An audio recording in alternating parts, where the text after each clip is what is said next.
मुंडेंनंतर आता धसांच्या कार्यकर्त्यांचे देखील कारनामे समोर आले आहेत। सतीश भोसले उर्फ हा खोक्याबाईनं अनेकांना मानुष मारहाण केल्याचंही समोर आलंय। मात्र आता त्यानं मुख्य प्राण्यांनाही सोडलेलं नाही असं दिसून येत आहे। आम्ही असं का म्हणतोय ते देखील आपण बघतोय। सतीश भोसलेनं एक दोन नव्हे तर हजारो मुख्य प्राण्यांची कत्तल केल्याचं समोर आलं। हरिण, काळवीट, ससे, मोरांचा त्यानं सरास जीव घेतलाय। प्राण्यांची कत्तल करणाऱ्या या भोसलेकडे वन विभाग आणि पोलिसांनी मात्र सपशेल कानाडोळा केल्याचं दिसतंय।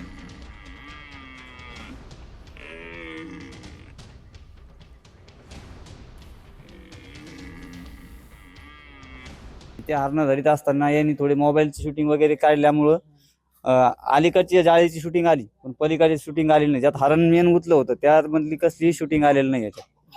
त्यांनी तो मोबाईल पण नेला आणि त्यानंतर त्यांनी हाणामारायला चालू केली। दोन गाड्या आल्या असता त्यांनी काय केलं, सतीश भोसलेंनी डायरेक्ट येऊन सगळ्यांना आम्हाला दोघांना पण हाणामारायला चालू केलं।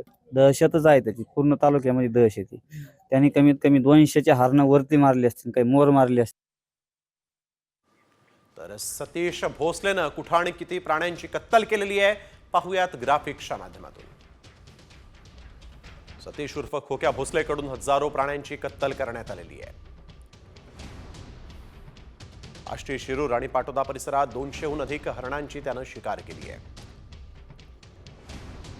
आष्टी, पाटोदा, शिरूरमध्ये 200हून अधिक सशांची त्यानं कत्तल केली आहे। सतीश भोसलेकडून आतापर्यंत 200 काळविटांचा जीव घेण्यात आलेला आहे। खोक्याभाईला मोरांच्या शिकारीचाही शौक होता। 50हून अधिक मोरांची त्यानं कत्तल केली आहे। दरम्यान या प्रकरणामध्ये काही सवाल आता उपस्थित झालेले आहेत। सामनं हे सवाल उपस्थित केलेले आहेत। हजारो प्राण्यांची कत्तल वन विभागाला माहित कशी नाही? वन विभागातील अधिकारी कर्मचारी सतीश भोसलेवर मेहरबान कसे? खोक्याभाईच्या प्रतापाची माहिती असेल तर गुन्हा दाखल का केला नाही? गुंडगिरी करणाऱ्या सतीश भोसलेचा आका कोण? सतीश उर्फ खोक्याभाईला अटक कधी करणार? सतीश भोसले उर्फ या खोक्याला अटक करण्यासाठी वन विभागाकडून हालचाली सुरू झाल्या आहेत। ज्या ठिकाणी हरणांची शिकार करण्यात आली त्या स्पॉटवर जाऊन वन विभागाच्या अधिकाऱ्यांनी पाहणी केलेली आणि यावेळेस अधिकाऱ्यांना एका हरणाची कवटी आणि शिंगाचा भागही सापडलाय। वन विभागाकडून सतीश भोसलेवर गुन्हा दाखल होण्याची शक्यता आहे, परंतु अद्याप त्याच्यावर गुन्हा दाखल झालेला नाही।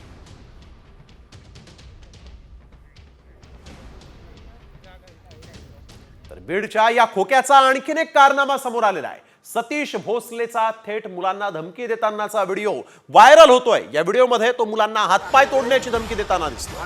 माझ्यावर अनेक गुन्हे दाखल आहेत, त्यामुळे आणखीन एखाद्या गुन्ह्यानं फरक पडत नाही असं देखील तो पुढे म्हणतोय। नाही एवढीच वार नाही का तुम्हाला? त्यावेळेस माझ्या हाताने होणार नाही।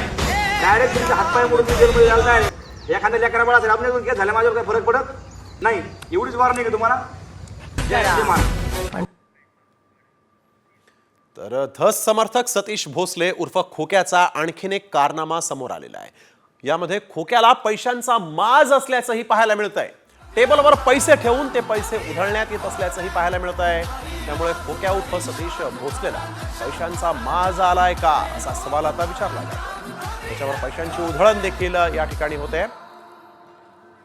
ठोकरे खा खा पता चला फिदा जिस पे होते थे। तर भाजप आमदार सुरेश धसांचा कार्यकर्ता खोक्या उर्फ सतीश भोसलेचे अनेक व्हिडिओही आता समोर आलेले आहेत। या व्हिडिओमधून खोक्याला पैशाचा माज असल्याचं पाहायला मिळत आहे। कारमध्ये खोक्या नोटांची बंडलं उधळत असल्याचं दिसतंय।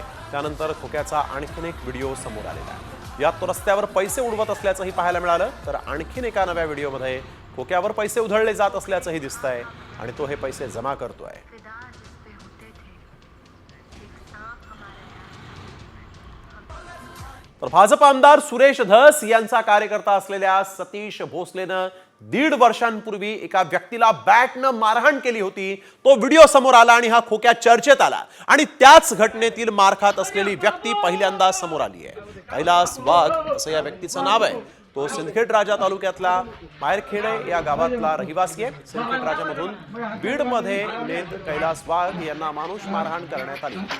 बॅटनं मारहाण केल्यानंतर दंग करत अंगावर पेट्रोल टाकल्याचाही आरोप कैलास वाघ यांनी केलेला आहे. या प्रकरणी भाजप आमदार सुरेश धस यांना भेटायचं असून आरोपींना कठोर शिक्षेची मागणीही कैलास वाघ यांनी केली आहे. मी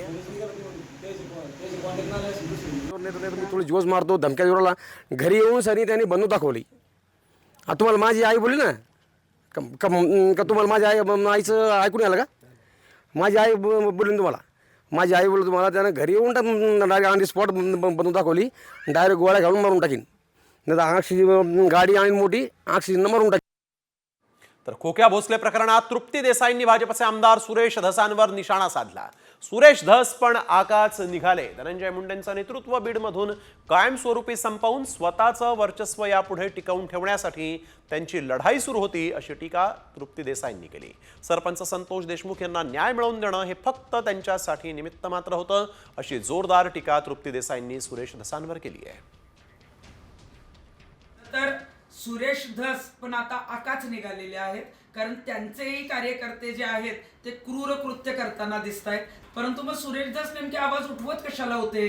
संतोष देशमुखांना न्याय मिळवून देणं हे काही त्यांचा ध्येय नव्हतं, तर धनंजय मुंडे जे आहेत त्यांचं वर्चस्व संपवून आपलं वर्चस्व कसं वाढवता येईल यासाठी त्यांची लढाई होती. बीड जिल्ह्यातली गुन्हेगारी कमी व्हावी याच्यासाठी त्यांची अजिबातच लढाई नव्हती. हत्येच्या फोटोनंतर आता सरपंच संतोष देशमुखांचा हादरवून सोडणारा पोस्टमॉर्टम रिपोर्ट समोर आला. या रिपोर्टनुसार त्यांच्या शरीराच्या बहुतांश भागावर मारहाणीच्या गंभीर जखमा होत्या. मारहाणीमुळे त्यांचं शरीर काळनिळं पडलं होतं. नाकातून रक्त येईपर्यंत त्यांना मारहाण केल्याचं या रिपोर्टमधून उघड झालेलं आहे. कपाळ आणि दोन्ही गालावर मारहाणीच्या जखमांच्या खुणा आहेत.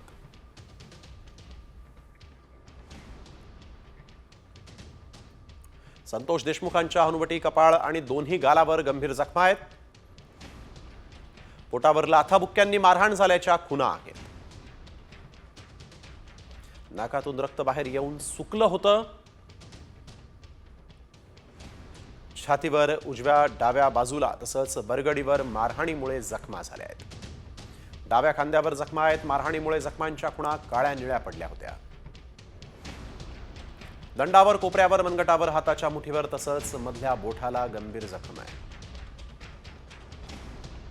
मांडी, गुडघा तसंच नडगीवर मारहाणीमुळे जखमांच्या खुणा काळ्या निळ्या पडलेल्या अवस्थेत आहेत. गंभीर स्वरूपाच्या मारहाणीमुळे संतोष देशमुखांची पाठ काळी निळी पडली होती. आता एक महत्वाची बातमी, ज्या वाल्मिक कराडनं बीडमध्ये दहशत माजवली. सरपंच संतोष देशमुखांच्या हत्या प्रकरणात ज्याचे अनेक कारनामे समोर आले, त्याच खंडणीखोर वाल्मिक कराडनं जीवाला घाबरून खंडणी दिल्याचा प्रकार समोर आलाय. शिवराज बांगरनं कराडला अंगावर गाडी घालून ठार मारण्याची धमकी दिली होती आणि बांगर विरुद्धची FIR ची कॉपी सामाजिक कार्यकर्त्या अंजली दमानिया यांनी सोशल मीडियावर पोस्ट केलेली आहे. धनंजय मुंडेंच्या जगमित्र कार्यालयातील गणेश उगलेनं याबाबतची फिर्याद दिली होती. कराडच्या सांगण्यावरून उगलेनं 15 लाखांची खंडणी दिली होती. जगमित्र कार्यालयाच्या लॉकरमधून 15 लाख देतानाची दृश्य CCTV मध्ये कैद झाली आहेत. 15 लाख दिल्यानंतरही बांगरकडून कराडला धमक्या देण्यात आलेल्या आहेत.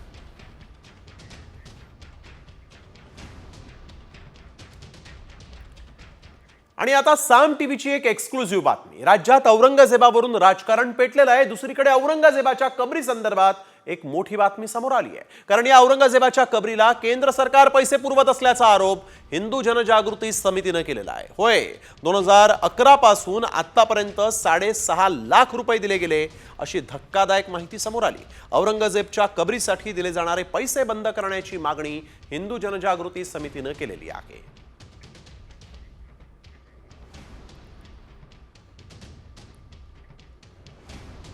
2011-12 47,000 रुपये या कबरीसाठी म्हणून देण्यात आले. 12-13 80,000 रुपये या कबरीसाठी मंजूर झाले, ते देण्यात आलेले आहेत. 17-18 15,000 रुपये,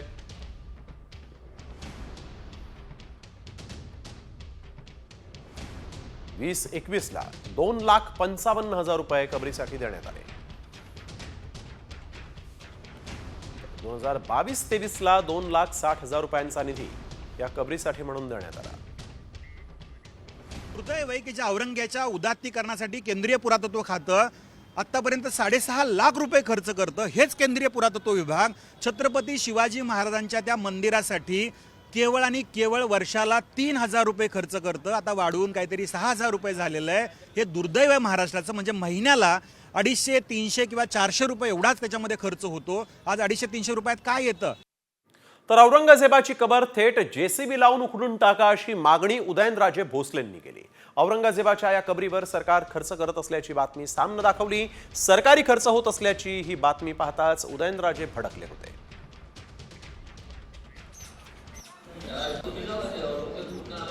तो लुटायला झाला होता, चोर होता तो. त्याचं उदात्तीकरण काय करायचं? ते कशा करतात हे काय? आणि जे लोक दर्शनाला जातात त्यांना सांगा घ्या, त्यांचे वंशज आहे का ते दर्शनाला जातात, घेऊन जा, तुमच्या घरी ठेवा ना. मग नाही तर तुम्ही जावा, जे औरंगजेब कुठनं आला होता तुम्ही पण देश सोडून जावा. कशाला थांबता येतं? खोदून टाकाय नसतं काय, किती लागतं? एक JCB मारला, खापकीर गेलं की गेलं, या टाकून कुठं तरी. तर अनिल परबांच्या संभाजीराजेंवरील वक्तव्यावरून आज विधान परिषदेमध्ये जोरदार राडा पाहायला मिळाला. परबांनी संभाजी महाराजांची माफी मागा अशी मागणी सत्ताधाऱ्यांनी केली. तर वक्तव्य तपासा, आक्षेपार्ह असेल तर मी दिलगिरी व्यक्त करतो असं परब यांनी म्हटलंय. दरम्यान नितेश राणे आणि अनिल परबांमध्ये जोरदार जुगलबंदी रंगली होती. छळाची व्याख्या ह्यांनी सांगावी लोकांना. महाविकास आघाडीची सत्ता असताना लोकांची घरं तोडायची, केंद्रीय मंत्र्यांना अटक करायचं, हे सगळे कारनामे ह्यांनी करायचे. करणी तशी भरणी, हे अंगावर आलं यांच्या. करणी तशी भरली. हा नियतीचा खेळ आहे. ह्याला छळ, ह्याचा कोण छळ करणार? अहो कारकुनाचा कोण छळ नाही करत. हा कारकुन स्वतःची तुलना छत्रपती संभाजी महाराजांची तुलना ह्यांनी करावी. ह्यांनी काय काय ह्यांनी माफी मागितली पाहिजे, शिवभक्तांची माफी मागितली पाहिजे. अध्यक्ष महोदय, पण या सभागृहातल्या एका सदस्याने आपल्या कुत्र्याचं नाव शंभू ठेवलंय. घ्या त्याची माफी पहिले. शंभू नाव ठेवलंय या गुढीपाडव्याला, त्याची माफी मागणार काय? त्याची माफी मागणार काय? कोरटकर सोलापूरकरांचा विचार हा विषय बाजूला काढावा म्हणून हा विषय आलाय. तर कोरटकर असो किंवा सोलापूरकर, महापुरुषांचा अपमान करणाऱ्या कुणालाही सोडणार नाही असा इशारा उपमुख्यमंत्री शिंदे यांनी दिलेला आहे. छत्रपती शिवाजी महाराज, संभाजी महाराज या महापुरुषांचा अपमान करणाऱ्यांना सोडणार नाही असा इशारा शिंदेंनी दिलेला आहे. महाराष्ट्रात छत्रपती शिवाजी महाराज, संभाजी महाराज यांचा अपमान करणाऱ्या पिलावळ्याची वळवळ सुरू आहे आणि म्हणून ही वळवळ बंद केली पाहिजे. कुठल्याही परिस्थितीमध्ये अबू आझमी असो की आणखी कोणी असो, सोलापूरकर असो का कोरटकर असो, कोणालाही सोडलं जाणार नाही. अबू आझमींचं विधानसभा अध्यक्षांना एक पत्र गेलेलं आहे. निलंबन मागे घेण्याची या पत्रातून अबू आझमींनी विनंती केलेली आहे. इतिहासकारांच्या वक्तव्याचा आधार घेऊन बोललो, औरंगजेब एक उत्तम प्रशासक होते असं इतिहासकारांच्या यावेळेस वक्तव्याचा आधार घेऊन मी बोललो होतो असं अबू आझमींनी या पत्रामध्ये म्हटलेलं आहे आणि आपलं स्पष्टीकरण दिलेलं आहे.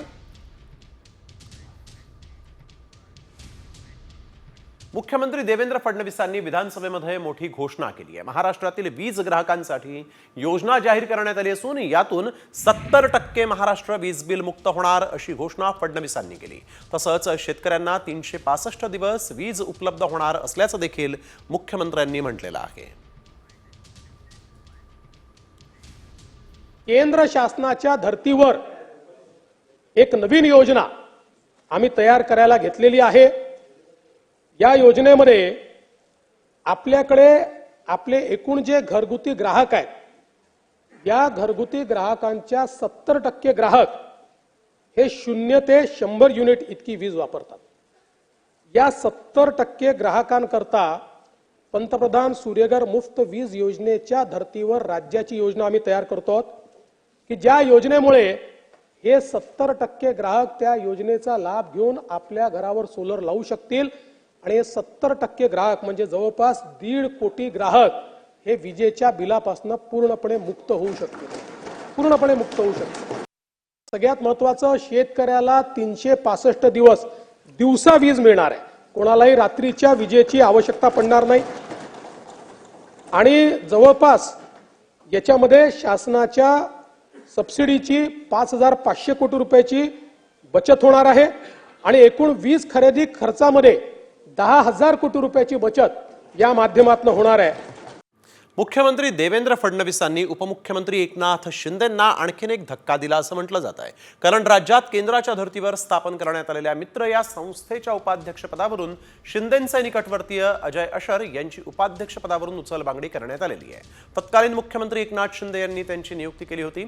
या संस्थेच्या उपाध्यक्षपदी दिलीप वळसे पाटील, राणा जगजितसिंग पाटील आणि राजेश क्षीरसागर यांची नव्यानं आता संस्थेच्या उपाध्यक्षपदी निवड करण्यात आलेली आहे.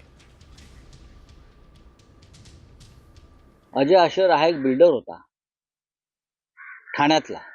आधीचे मुख्यमंत्री एकनाथ शिंदे यांचे संपूर्ण व्यवहार पाहणारा, त्यांचा पैशाचं संरक्षक म्हणून त्याची ओळख आहे. कलेक्टर अजय अशरला अटक करून त्याची झडती घेतली पाहिजे की त्यांनी माजी मुख्यमंत्र्यांच्या साठी कुठे आणि कसा पैसा गोळा केला.